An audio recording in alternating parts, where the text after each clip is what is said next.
How many of you say I'm anxious person? And what if I tell you really honestly that this sentence is doing more damage than you think? Like, let's get one thing very straight. Anxiety is a state and not the identity or your personality. It's something that you experience, and it's not something that you actually are. Like, anxiety has become a personality trait where your brain stops looking for solution but actually starts protecting the label. And thanks to the internet and everyone, almost everyone we know says that they're anxious or there is anxiety. It is completely normal human emotion to experience, and it is allowed to have anxiety when you have a certain call aligned, when you have to meet someone, when you have your exams around the corner.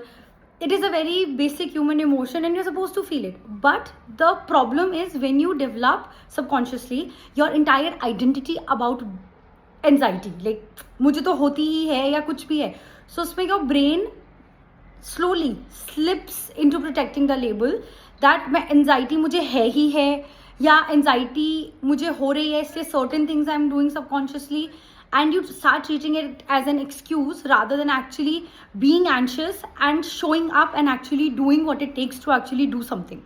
Let's say exams के पहले anxiety है या कोई party में जाना है and you are anxious about the party, क्या पहनेंगे, कैसे बात करेंगे, and everything, your brain is over thinking everything, but then you avoid going to that party all together. That is you treating your anxiety as an excuse rather than actually facing the fact that you are anxious, but you are definitely gonna show up. So despite of your anxiety or your feeling that you're feeling as a human and not that your personality is this, but despite of all of it, you actually went to the party, and honestly the fear itself is still the time when you cross that threshold, and after that it is very simple.